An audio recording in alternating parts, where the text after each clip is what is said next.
Hello, and welcome to the Brubacher and Beyond Podcast, where we are shaping the world we live in so more people can find the construction industry uncommonly refreshing. Hello, everybody. I'd like to introduce you to episode 33. I don't know how we got to 33, but we're here. It started off with 1, and I think it's a good point where safety starts somewhere. I would say this to the listeners: if you are a Brubacher team member, hopefully you get something out of this episode with the stories and some of the insight. And if you're not a Brubacher team member, maybe you have your own small construction firm, maybe you have a large construction firm, maybe all the above, maybe you're in the safety industry. Hopefully you get something out of this today. Again, my name is Chris Stanilovich, Director of Business Development at Brubacher Excavating. I spend most of my time cultivating relationships with potential new customers and new industries. And today we have 4 guests here, a co-host that's going to start assisting me in the podcast. You already heard him on the last podcast. AJ, would you like to say hello to our podcast audience? I certainly can. My name is AJ Kobe, and I'm the Marketing and Communications Specialist here at Brubacher. Still relatively new. Been here a couple months here, coming from a completely different industry, the media industry, for about 16 years. But, I'm a storyteller. My job here is to tell everyone's story. And here at Brubacher, I'm here to tell, again, everyone's story. And this is a really special episode because right now what we're doing is the Brubacher at Our Core campaign, and that is basically to just emphasize all of our 4 core values. So each quarter we focus on one major core value, and of course, I thought the most important one we would do first is obviously safety. Whether you're in construction, you're in a hands-on field, you're just navigating your daily life. Safety affects all of us, right? So what better way to talk about this than to speak to our guests here, which is the safety leadership team. Absolutely. So let's start with Andy. Andy, if you want to introduce yourself to the audience, I would say I think Andy is the least tenured employee at the table right now. Nope, or I am. AJ, you got that flag. Okay. All right. Good morning, Andy. Hope all is well. If you could tell us a little bit about you and your current role here at Brubacher. Sure, absolutely. Good morning. Thanks for having the team here today and for voting me first to speak. So I appreciate that. But yes, I joined Brubacher back in December of 2024. Been in the safety field for about 30 years. And making the move to Brubacher was really interesting for me because it's a change of industry, having mostly served in general industry.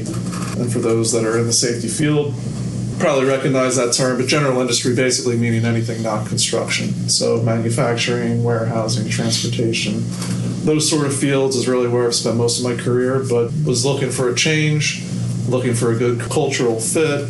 And when I, met with the Brubacher team and really learned, where safety ranked in their core values, it was a pretty easy choice to take a leap and start a new journey in a new industry. 30 years ago, you said you started. Was there a day that you just woke up and be like, I want to be in safety?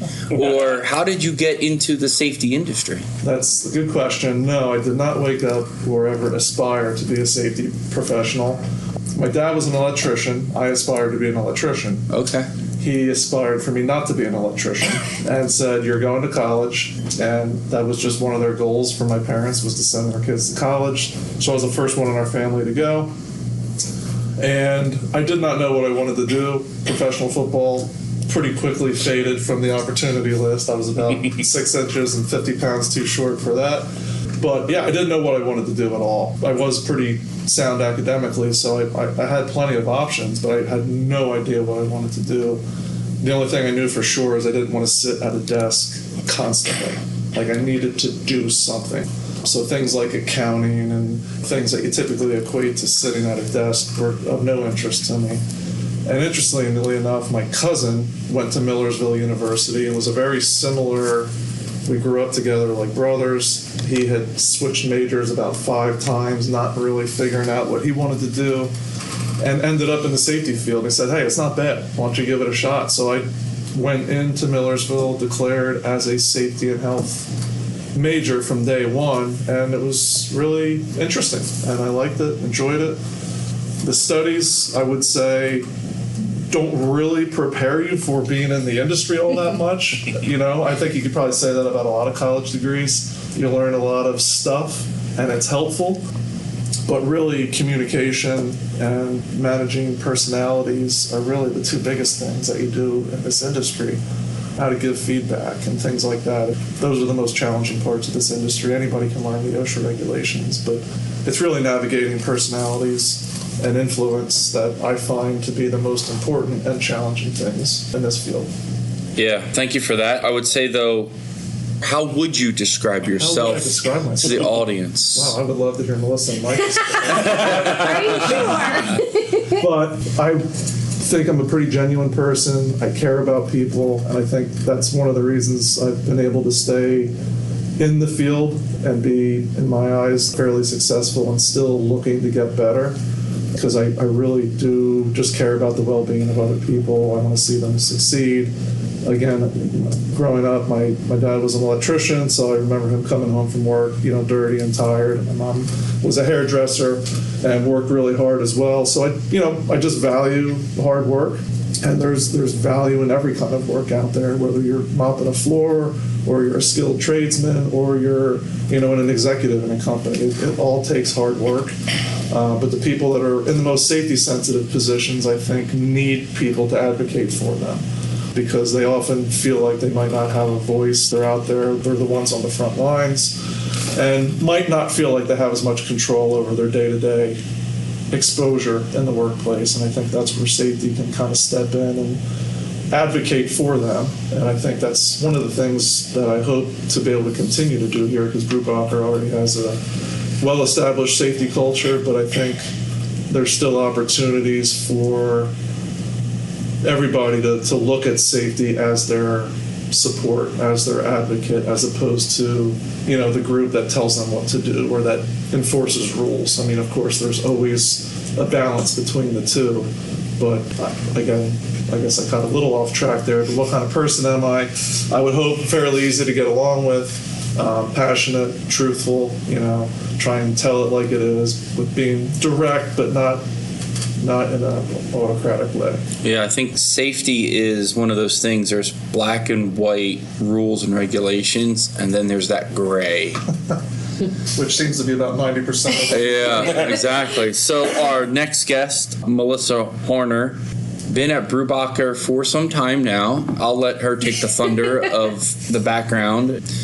Pretty impressive. But, this is somebody that has started at Brubacher, and Brubacher has had opportunities for different placements in the workplace. And if you have initiative, which is another core value, there are other avenues to join and move up and grow your career here too. So with that though, Melissa, I'm going to start with describe yourself. Oh, goodness.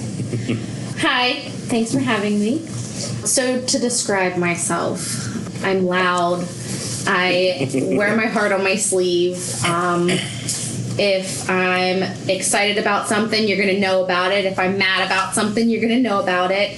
And I state that only because I am very passionate about what I'm doing, and I want people to know that I take them seriously and I'm willing to help in whatever way that is, or whatever capacity I can help. I'm honest. I am respectful. I have no problem calling somebody on their crap, if I'm allowed to say that. Sorry. If I'm not, edit that out. But I also understand there's boundaries, there's rules, and I just, I want the best for our employees, and I want the best for our company at the end of the day, because without our people, I don't have a job. So that's kind of me in a nutshell. I'm a little chaotic at times, but it's a good chaotic.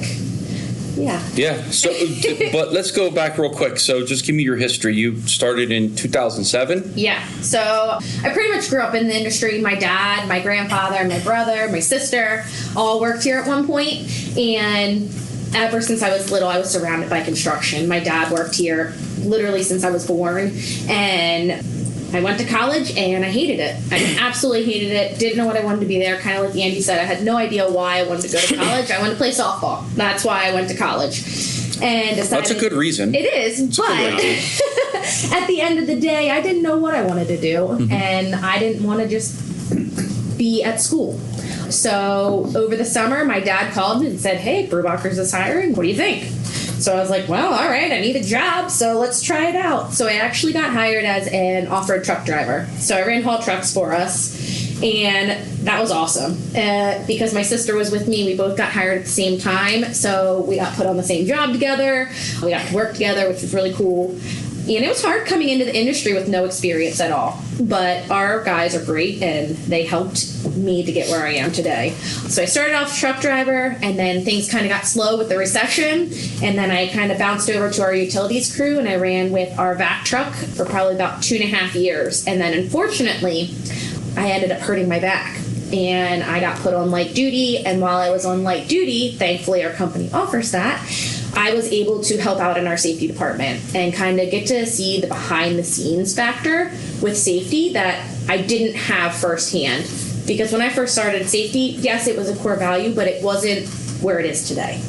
So through that, hurting my back, I got the experience of safety, and I liked it. And there was an opportunity for me to step into the safety department, and ultimately that's what I chose to do.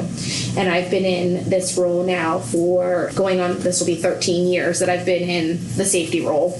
So yeah, it's been quite an adventure, but it's nice because I kind of got all aspects of the construction world. You know, I have firsthand field experience. I know what the guys are dealing with out in the field. So I have that relevance for them. So if they bring concerns or questions, I can help, and I can knowledgeably understand what they're talking about. And I think that helps build a rapport with them. Yeah, that's something being connected. Yeah. Knowing what they're going through, what the stages are, and then knowing what the new regulations are. So our third guest, Mike Donnelly, was originally from the energy services side. So I do think that with the energy service division that we did have for a period of time and the Marcellus Shale, I do think that did help the Brubacher organization as a whole really step up to the next bar, right? Because you got the bar of the construction world, I would say, and then you have the bar of the oil and gas company, which in my eyes was a little bit higher at the time. And I will give credit to, Brubacher as a company. They didn't say, well, that division should be held at a higher standard. It was the whole company needs to lift the safety. But Mike, would you like to introduce yourself? Yep, well, I'm Mike Donnelly, as Chris just said. So, safety, I've kind of dabbled in that from my first job. I was also in a general industry for like 25 and a half years in a facility. Worked there in maintenance, and actually ran one of the utility departments there as what they call utilities, which would be the boiler maintenance division.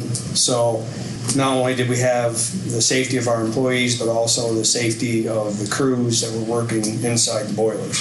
So my dad was a block mason, stone and brick mason. So a lot of summers I spent working with him, and I knew at that point that's not what I wanted to do. It's a lot of tough work, a lot of long days, rain, shine, doesn't matter. So once I got out of high school, we did a little bit of farming, but then went into the general facilities, maintenance there, and then, like I said, being on the first aid team, the rescue team that they had, being involved with first aid and maintenance and safety of all the products, and working with all those different things in the industry. And then once the energy boom took off in the northern tier, I went to work with Chesapeake Energy, kind of did the fleet maintenance thing there. So we had 3 regions. I had West Virginia, Ohio, and Pennsylvania. So I had spent a lot of time on the road, going to different job sites, different states, ensuring the safety of our employees, guys out in the field. A lot of long hours, a lot of phone calls. Slept about 2 years on my couch because of the phone 24 hours a day going off. And then once the energy department up in Pennsylvania took off with Brubacher, I went in for the application, went in for my interview there, got hired in as the facility maintenance, fleet maintenance there. So kind of staying follow through. Been always kind of involved in some type of a construction, either working with your hands in industry, big equipment, oil and gas.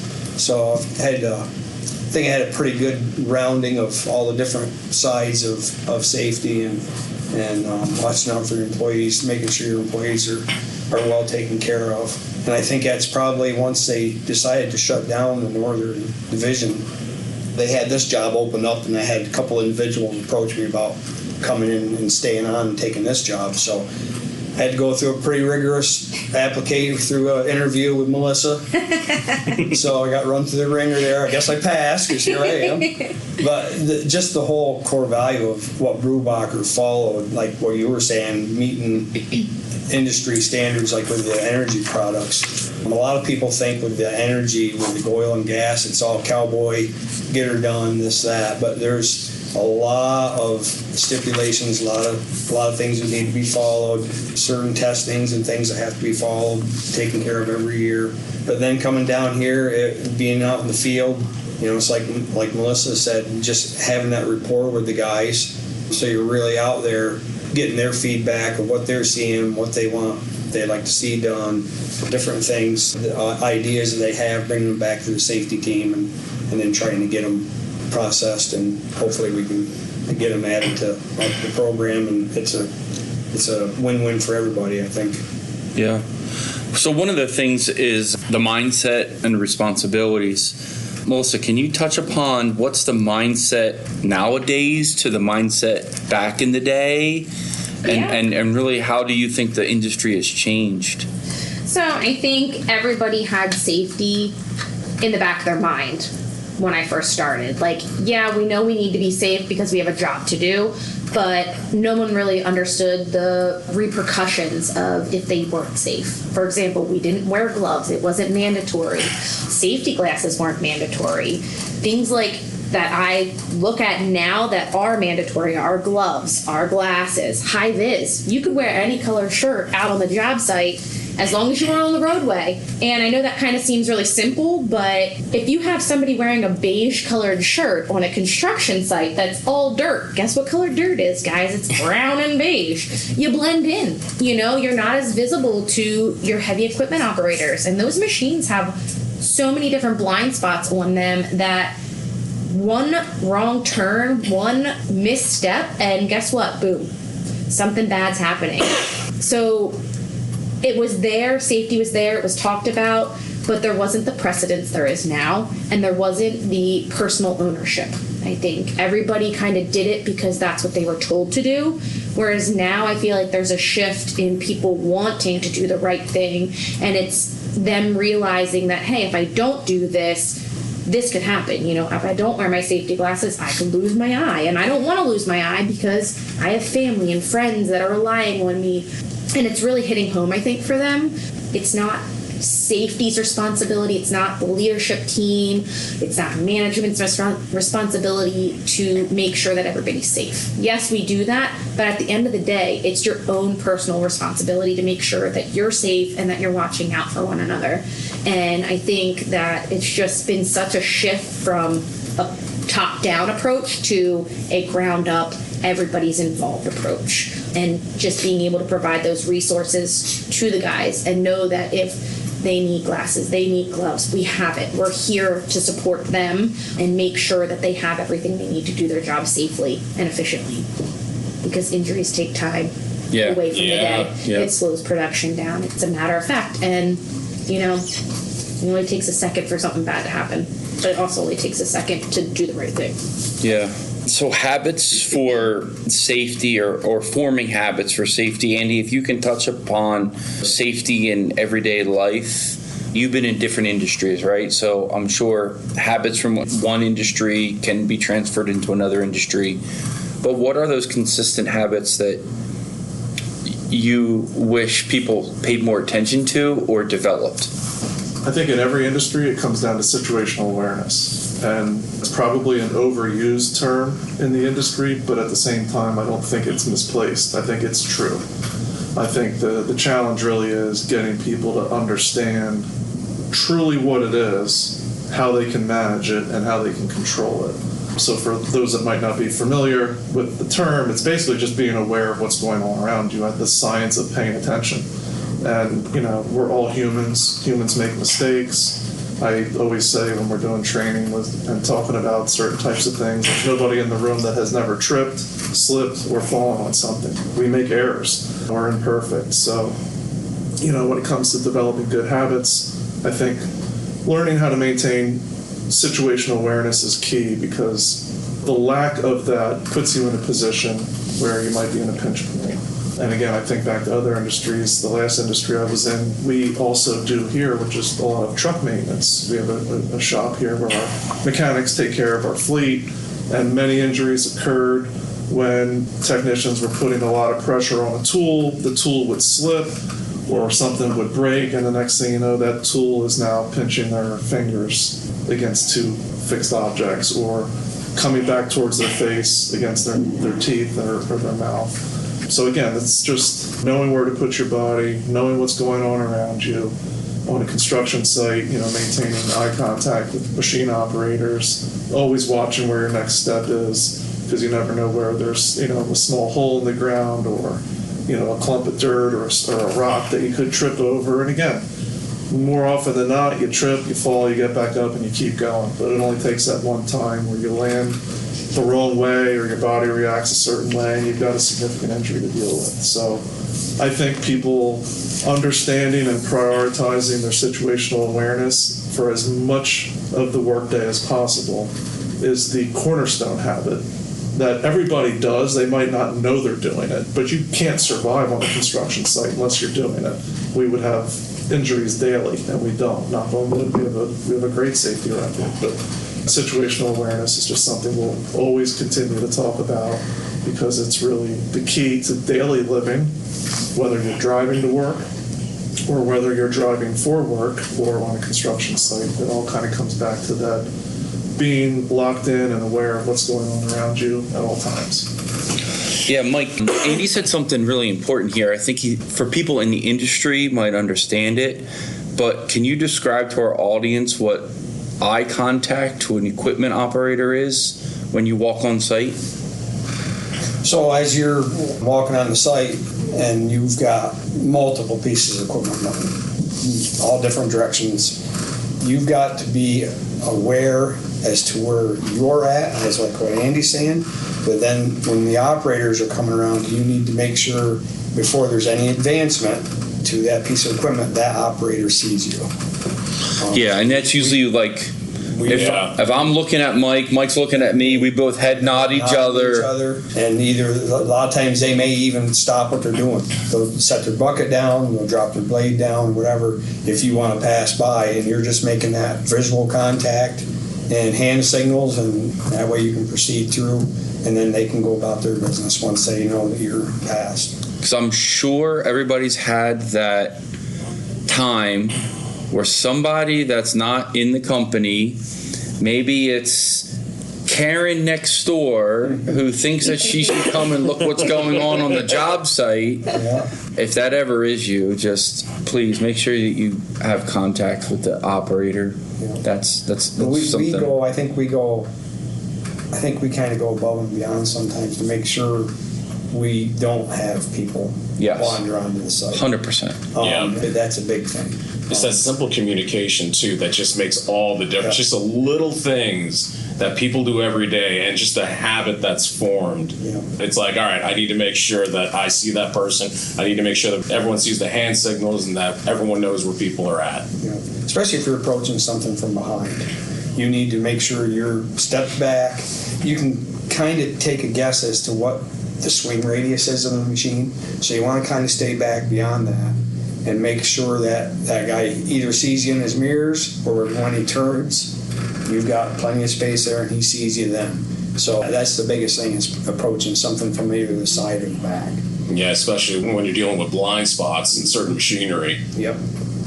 So, Melissa, since I'm going to say you've been in the industry a little while here, and you've seen the progression from where there was like a mandatory of safety, and then implementing it in, I'm sure there was a lot of pains as a safety individual with trying to explain to team members that this is the new approach, this is the new thing that we're going for.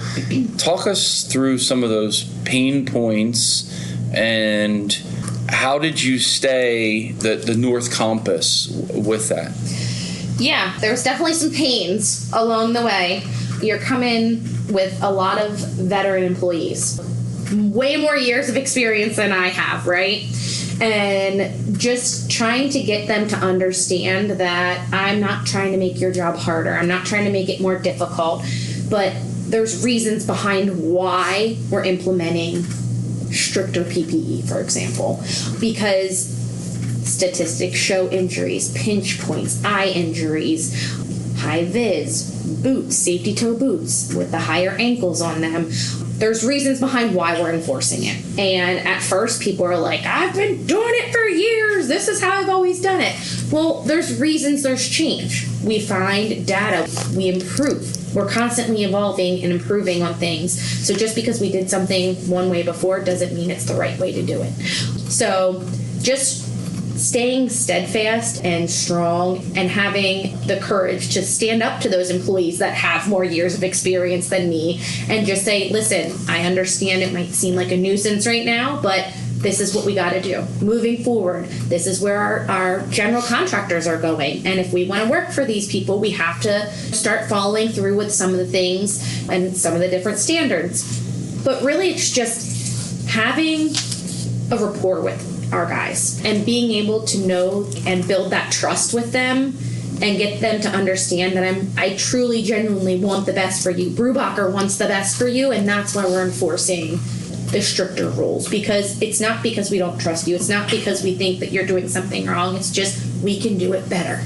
There's always a better way to do something, and we have to be willing to evolve and continually grow, and just being able to help them understand where we're moving forward and kind of point out the metrics and say, hey, look, in 2007, this is how many injuries we had that could have been prevented had somebody been wearing gloves, had somebody been wearing their glasses, more situational awareness, things along those lines. So just repeating the same message to them and getting them to understand we're on the same team. We're not against you, we're for you. We want to work together. And I just think over time, people started to see it. They started to see that when they're bringing concerns to us, we're making changes. We're trying to help. Initially, the PPE we got probably wasn't the greatest because it was new for all of us. And when the guys came to us and said, hey, these gloves aren't the best. They don't work for my application. Okay, what do you suggest? What are your recommendations? And then we kind of followed up on them and gave them options, you know. Our pipe layers aren't the same as our surveyors, so there's going to be different requirements for PPE and different styles, and just willing to show them that we're here to help them and work with them. So keep on working on the relationship, get the input, and then give the reason why. I think that's the other thing too, is like if the team knows why we're doing this or why we're heading this direction, it's a lot easier for everybody to get along and row in the same direction. Andy, with all the different issues that you've been in, there's high risk. How do you learn that you might be in a high risk situation you've put yourself in? What should you do if you're in a bad situation? This is probably for people that are out of the industry that are listening to this, but just walk us through. Let's talk about this a little bit. Yeah, well, one of the things we talk about from day one at orientation is stop work authority. There's a number of things that Brubacher does and has been doing for a number of years that are really foundational safety practices. And I think talking about and practicing stop work authority, which for those that might not be aware of that, is really just giving the power to every employee, whether you're on the job for the first time, you know, your first week, or you're somebody that's been with the company or in the industry for 20 or 30 years. If you see something that is hazardous, that could immediately put somebody in a dangerous life or death situation, you have the power to call a timeout, to stop the work, talk to your supervisor, and ultimately, best practice really is kind of pull the crew together and talk about what was observed, why it was a problem, make sure everybody gets on the same page with, we can't do this certain practice, we know this, the reason we did it today was maybe valid in somebody's mind, but kind of refreshing everybody on what needs to be done and how it needs to be done with the correct procedure. So stop work authority is foundational.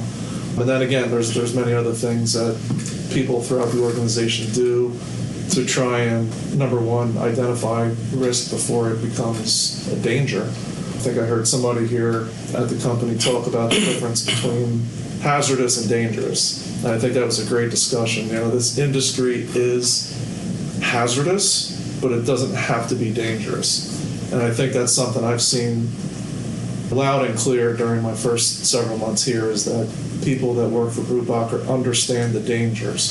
They manage those things, they take them seriously so that they don't become hazards. I might have said that backwards, but they understand the hazards, manage them so they don't become dangers. Mm-hmm. So working on a construction site does have inherent dangers, so does driving a vehicle.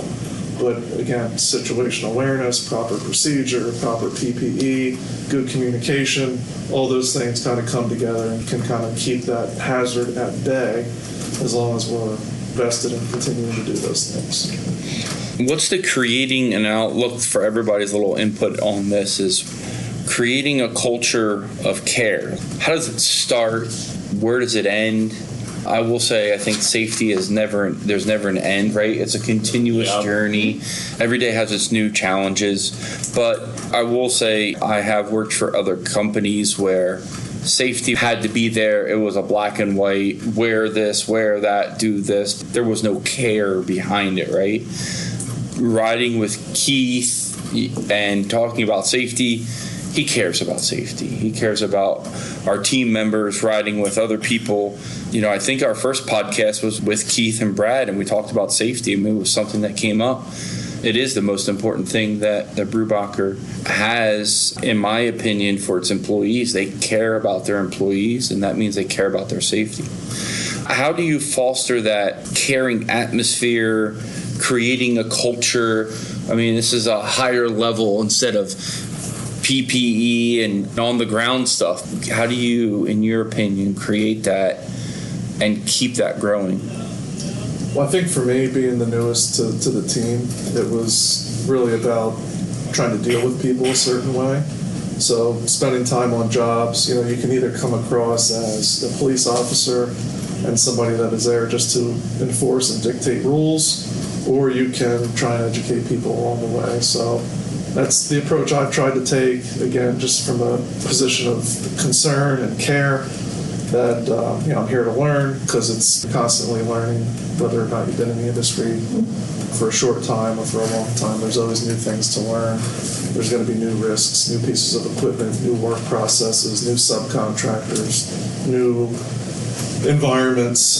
So it's constant learning, constant communication, and I think just coming from a place of care, really. Again, I know I'm trying to oversimplify things here, but I think people can see through the BS pretty quickly. Mm-hmm. And if you've got an agenda, or you're trying to, you're out there to make yourself look good, that's going to wear thin pretty quickly.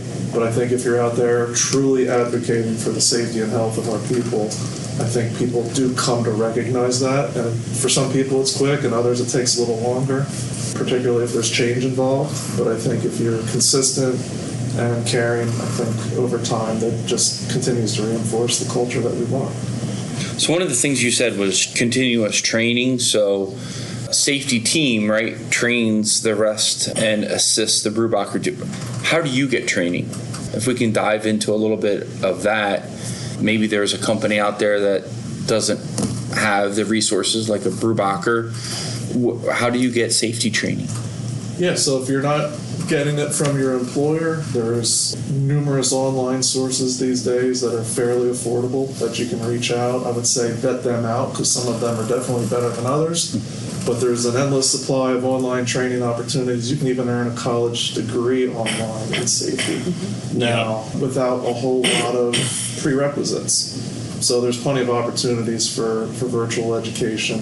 There's lots of industry affiliations like the ABC or PA One Call, vendor partners. Mike and I were at a fall protection seminar a few weeks ago from a company that provides PPE and other safety-related services. So a lot of different industry outreach, ABC, depending on what type of industry you're in, there's different industry groups that provide training.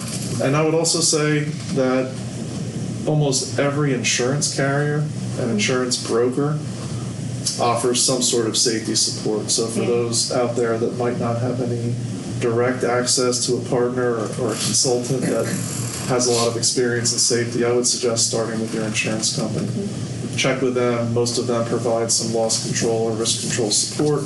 And while they might have a cap on how much support they can provide, they could at least give you some direction. I think also to that, it's helpful to be able to network. It's construction. It's not rocket science. There's no other construction firms. You know that? None. So I think being able to network and being able to reach out and say, hey, we're running into this situation. Kind of how did you guys ever run into this? Just kind of being open to ask those questions and reach out to the resources that you do have available. They might not have an answer for you, but like Andy was saying, they might have a contact or they might know somebody that can help you or get you in with training.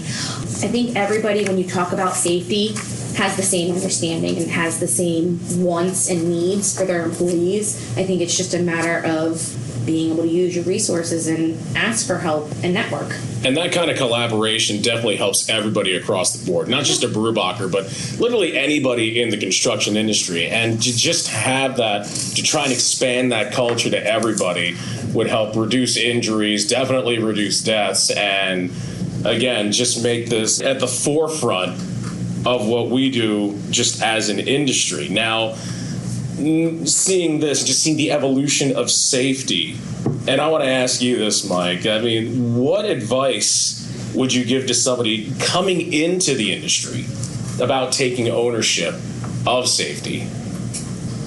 Think about themselves and the people that it's affected. That be affected by them not being safe, their family, their mom and dad, their aunts, uncles, their kids, their spouses. I think that was a big push here is the why. Well, why do you want to be safe when you're out on the job working? I was just at the National Contractors Insurance conference here this last week where you do a lot of networking with other companies. A lot of cards get passed back and forth. A lot of conversations happen. And there's more and more companies going to that. It may sound selfish that it's me, but it's really not. Because if you're not there, what happens to the rest of your family? They all rely on you to be safe, to be there for them. They rely on you, and a lot of people don't realize that, well, I got to go to work today. Well, you're going to work for a reason. You have support of your family. You have your life you want to live. You know, me, I'm lucky. I've got 3 kids, 7 grandkids. So that really gives you an outlook as to what you want to do and why you want to be safe. So I think everybody can just take in that extra 1 minute, 10 seconds to stop and look before you do something. It makes a big difference, I think, in the culture. I just had one thing to tag on to that. I think be willing to ask questions. Yeah. Be humble enough to say, I don't know. This is new to me. I'm going to ask questions. There's no dumb question, and our employees are fantastic at teaching people. They want to see you succeed. So you just have to be able to be humble enough to ask those questions. Don't be afraid. And I can say that. I remember stepping out on the job site my first day, nothing but guys everywhere, terrified, not knowing what I was really doing, and just saying, you know what, I have to ask these questions. I have to stop and ask. I'm not just going to go through it and assume I know what I'm supposed to do. So I think just being able to ask those questions, especially the younger employees that are coming in with less experience, it's okay to ask questions. It's okay to stop and slow down. So that's... Yeah, I think in our orientation, we push that a lot. So what is orientation, Mike? I don't So know. when we're bringing on new employees, then they'll go through an orientation. They'll meet with different members in the office, fleet and HR, and then safety. And then safety has a couple different things that we go through, talking about how our safety program is, what we expect out of employees for safety, different rules, regulations, and stuff that we have that may be something they're not used to. They may have come from the mom and pop contractor. They had no idea what a hard hat, safety glasses. They just know they needed steel-toed shoes. So this is why we do it, and we explain as to why. But I think the big thing is Andy and I usually share orientation. If he's busy, I'll do it, or if I'm busy, he does. But we try, I know probably a minimum of 7 or 8 times. I'll reiterate on what Melissa said is stop for a second, think, and ask. Because a lot of guys that we get don't have a construction background. So if you don't know, you need to ask.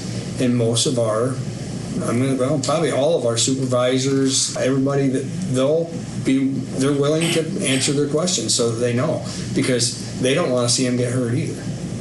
So I think that's the big thing, is just trying to get it drilled through them, you just need to ask questions. That's kind of what I've been doing here. I know I've only been here since about March, but I've done several field visits and many more to come. And obviously, not being in a construction background, I mean, I'm trying to ask tons of questions, probably to the point where I'm getting annoyed. But it's like, I need to know, because, I know the construction industry is hazardous, and I want to make sure that even though while I'm out gathering content, I want to make sure that I'm doing it safely as well. But also, as I'm gathering the content, I have to make sure everyone else is being safe as well. Because if you're not wearing your hard hat, you're not wearing your gloves or anything like that, I can't use that for social media. I can't use that for internal communications. I can't use that for videos. So that's one of those things I have to ask, because a lot of the stuff I don't know. And as I'm going through, I'm kind of learning the ropes, and, hopefully I'll be able to learn more. So I think it's great that Brubacher actually, is not just teaching people who have been in this their whole lives, but people like me who have never been in this type of industry. But I have learned so much more than I ever have just in a short amount of time. It's a different perspective, different way of looking at things. So, not to get too deep here, but we are getting to the end of this podcast here for the people that are listening. But Andy, where do you see the future of safety at?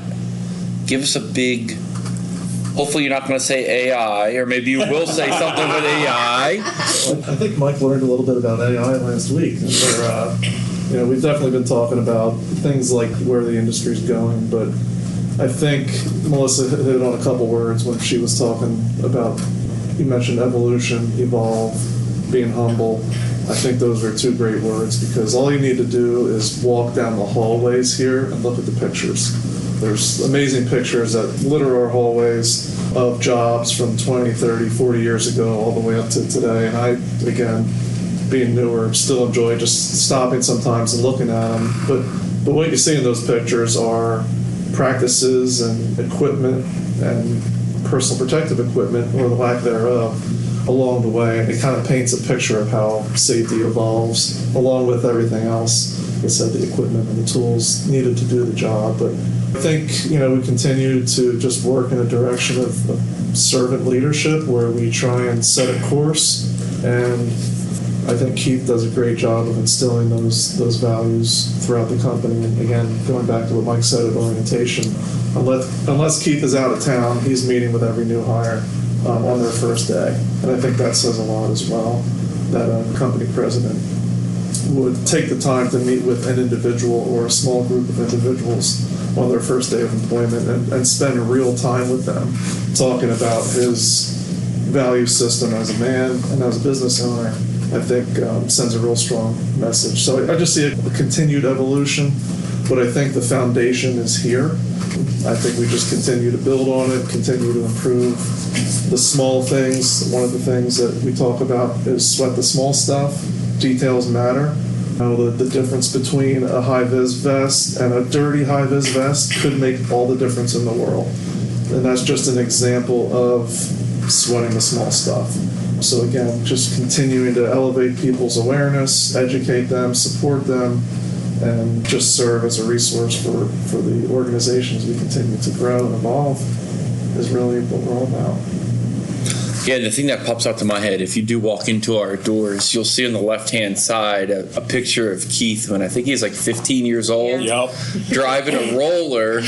And I don't think that would be accepted today, but that's where it was then. That's not acceptable today, and then probably what we're doing today is not going to be acceptable 15 years from now, and we got to keep growing and moving forward.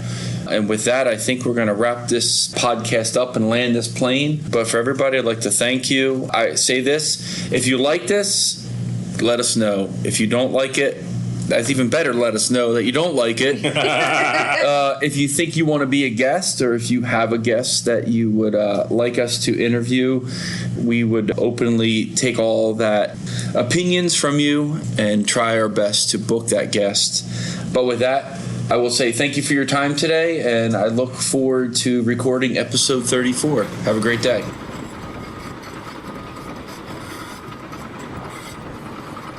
Thank you for listening to the Brubacher podcast today. If you enjoyed it, please subscribe to our podcast so you can listen to new episodes every month. Share it with your friends in the industry and those who might like to learn more about the construction industry. Feel free to check us out on our website at www.brubacher.net. We hope you found the discussion insightful, and we look forward to the next time.